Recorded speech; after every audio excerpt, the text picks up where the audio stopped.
Hello everyone, it doesn't matter what my name is, I'm from Siberia and I hope you understand me. Do you know why? Because I've never spoken English so much before, yeah. So if you don't understand, you can turn on subtitles. Okay, today I would like to cook and make video how to cook one of my favorite Asian dishes. It's called ants climbing a tree. This meal is from China, exactly from Sichuan province. There's a sad story about the origin of the name of the dish, but I'll tell you this story later. Unfortunately, I speak English not very well. It will probably make a problem, because I often can't say exactly what I feel, what I think when I cook. So, for this meal you need small grocery set. All the products can be bought at the nearest convenience store. You can store them for a long time. They are pretty cheap. Cooking is easy, it doesn't require special equipment, large kitchen or something else. If you cook it successfully, you will get tasty, pretty exotic, spicy if you want, and definitely healthy meal. So, let's begin. Before starting, I'd like to show you what the final dish looks like. I have my own a few photos of the meal. Looking at these pictures, we can see what we should tend to during the cooking process. Ants climbing a tree is the Chinese response to Italian Pasta Bolognese, but it's so easy to cook. You take the meat, you take the noodle, you fry them with spices and vegetables. That's all. There are several nuances which I will try to explain.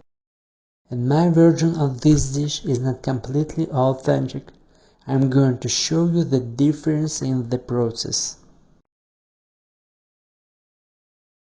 Okay, let's prepare our vegetables. I prefer to peel ginger with a spoon. It's pretty easy and non-traumatic. Besides, I just like a process. I think you know this life hack. At this stage, your main goal is to chop the vegetables into fairly small pieces. Use your favorite method. Do as you like, but please, don't use a grater. Strange but fact. Most Asian dishes are cooked pretty quickly, but the preparation usually takes a long time. People who live in Siberia often spend their holiday in the countries of Southeast Asia. We live pretty near. It's just a few hours by plane, and we are familiar with the smells of the cuisine of these regions. I especially like the smell when garlic and ginger start to fry at the same time. When I begin to fry them, it reminds me of the sun, sea, freedom and other positive things.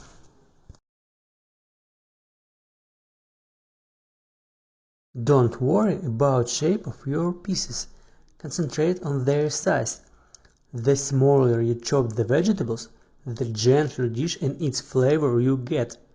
When you finish chop the vegetables, you can mix them, because we will fry them at the same time. There is nothing wrong. These vegetables have approximately the same cooking time, and they completely will give their taste to the dish. When you finished all the preparations, you should conveniently arrange the grocery and other things on the table, because you will not have enough time for this when you start cooking.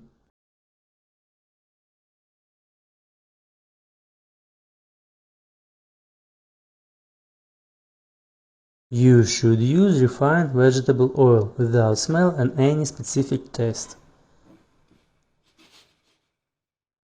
Heat up your pan and start frying your ginger, onions and garlic, which have been chopped in advance.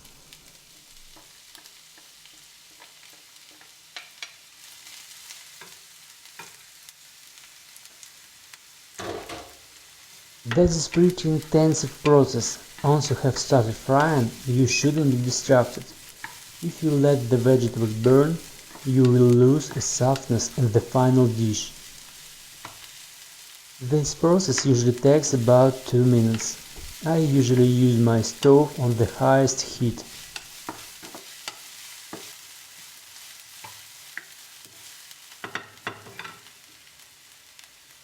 When your vegetables become soft, you can start frying the meat.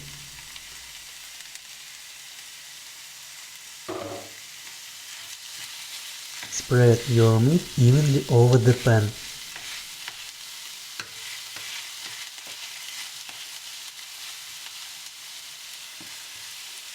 Then wait until the meat is lightly browned. Okay, then you have to repeat the process on the other side.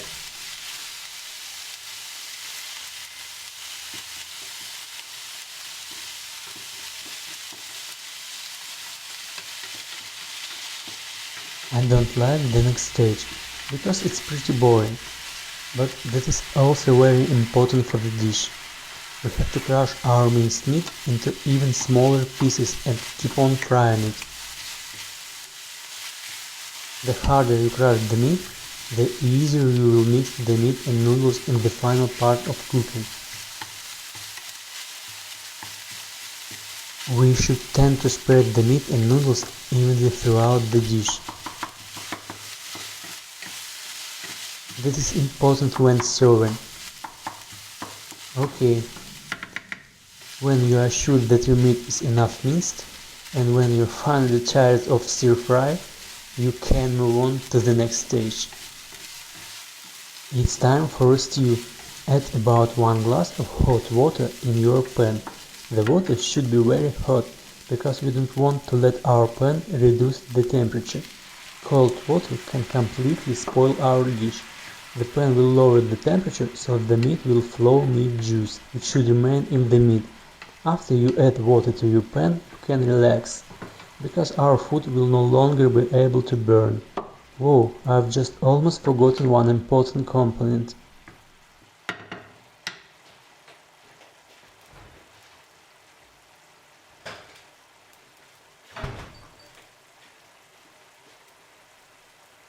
Chili? What kind of chili? How spicy?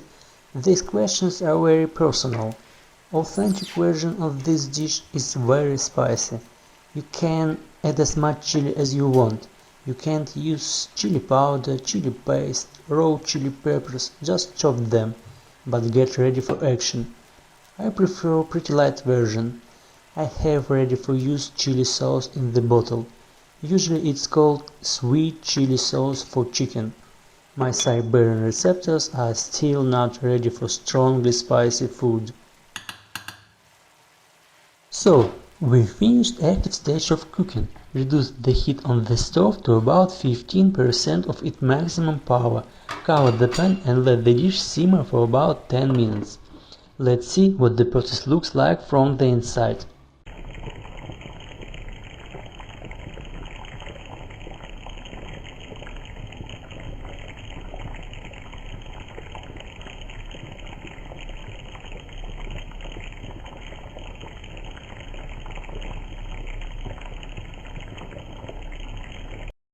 Okay, I was stewing my dish for about 10 minutes. I think it will be enough. This is my favorite part. I take the glass noodles which I put in the water earlier. The noodles became soft and ready for the next cooking stage. To give an Asian flavor, you will definitely need Asian sauce. In this dish, soy sauce will be enough, but also you can add oyster or fish sauce to reach the taste of the dish.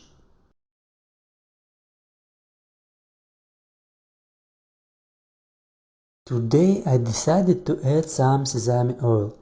Sesame oil will add an oriental shade to the dish. I am starting to mix my meal. It's almost ready. Can you see the juice at the bottom of the pan? This hot juice will mix with the noodles. This will help spread taste evenly throughout the dish. The noodles will get a little sauce, but will stay in shape and keep flexibility and elastic properties. Turn off the stove and let our dish rest a little under the cover, for about a couple of minutes. Okay, our meal is ready for eating. Do you remember what I said about chopping meat? I already see a problem with serving. Now I have to serve the noodles and meat separately. This is because I didn't chop the meat and mix the ingredients well enough. As you remember, the name of the dish is ants climbing a tree. The ants roll act minced meat, and tree branches are noodles. Okay, I should place a few ants on the top of the dish for beauty and authenticity.